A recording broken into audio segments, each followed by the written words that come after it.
Une pépite portugaise, défenseur gauche offensif du PSG, Nuno Mendes vient officiellement de signer pour environ 40 millions avec le club de la capitale. Bienvenue dans cette nouvelle vidéo de Le Pense. Alors avant que cette vidéo commence, j'aimerais vous dire de ne pas hésiter à partager, à liker et à vous abonner. Ça permet de soutenir la chaîne qui redémarre, ça permet aussi de pouvoir soutenir mes vidéos si elles vous plaisent, si les analyses vous plaisent. Et on peut donc commencer. Alors quel est le profil de Nuno Mendes? Alors ça c'est simple, je l'ai dit au départ, mais c'est un latéral gauche assez offensif.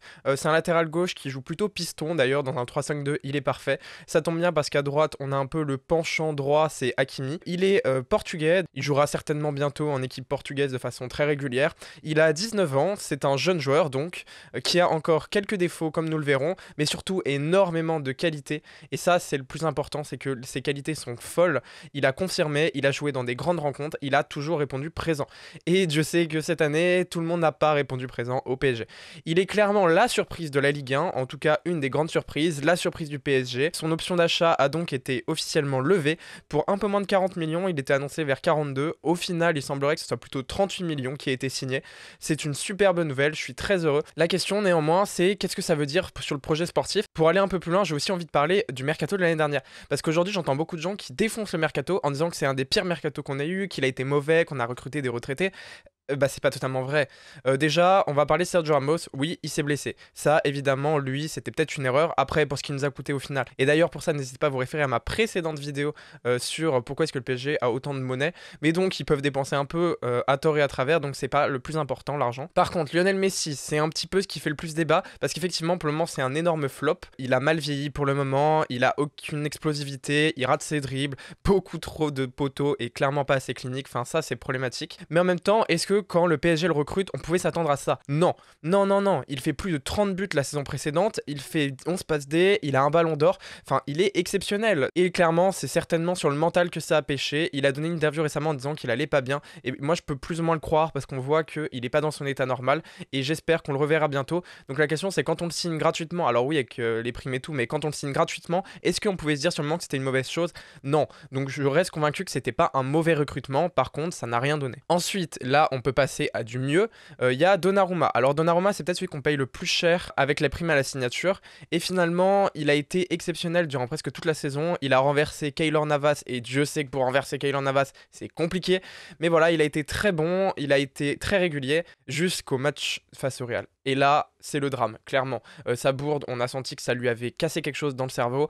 Ensuite, il se fait éliminer avec l'Italie. Et là, c'est la même chose. On sent qu'il y a quelque chose qui ne marche plus. Il est beaucoup plus irrégulier. J'espère que ça ne l'a pas détruit mentalement sur le long terme et qu'il reviendra plus fort. Mais c'est quand même une bonne réussite à voir. Ensuite, on a Achraf Hakimi, donc le Marocain fou, le piston droit exceptionnel, qui finalement n'a pas tant convaincu que ça au PSG. Alors, il n'est pas du tout question de son défaut. Il a été plutôt bon d'ailleurs défensivement, alors que c'était son grand défaut. Le principal souci, c'est que Pochettino, toujours lui, et ben clairement, il l'utilise pas de la bonne manière. Il l'utilisait comme un latéral, finalement un peu offensif, mais pas trop. Les joueurs ne le trouvaient pas du tout, il lui faisait pas la passe, donc en fait, il se démarquait pour rien à chaque fois. Et clairement, à partir de là, on pouvait pas le voir. À la fin, quand on a vu en 3-5-2 avec Nuno Mendes et avec Hakimi, on s'est rendu compte que ça marchait beaucoup mieux. Là, il y a clairement une question d'utilisation. On verra l'année prochaine ce que ça donne. Mais Hakimi, ça reste une très bonne recrue pour les prochaines années. Très bon. Et au pire, même si on le revend, on le revendra avec une bonne plus-value. Donc, on peut enfin passer à Nuno Mendes. Et oui, et Nuno Mendes, clairement, c'est la bonne recrue. C'est la recrue auquel personne ne s'attendait vraiment. Il était là pour être le remplaçant de Bernat qui revenait. Bon, au final, il est jamais revenu. Enfin, si, vite fait, mais très mauvais. Et Nuno Mendes, au final, il a été un peu titularisé au départ face aux absences. Et il a percé tout de suite. Beaucoup d'impact. Très rapide, très puissant, bon en défense paradoxalement, il a vraiment peu de lacunes, il a été très très bon mentalement surtout, il a quasiment jamais été défaillant, même dans le match face au Real, il est impérial et c'était vraiment pas gagné vu son âge. Il a été très bon, toujours régulier, un tout petit peu de manque de concentration, mais c'est normal à son âge, c'est un des trucs qui se travaille le plus. Peut-être encore un petit peu d'impact défensif à gagner et offensivement, très bon en dribble, mais peut-être gagner un petit peu en passe, en centre. Mais clairement, c'est un joueur qui a encore une marge de progression énorme et qui est déjà exceptionnel.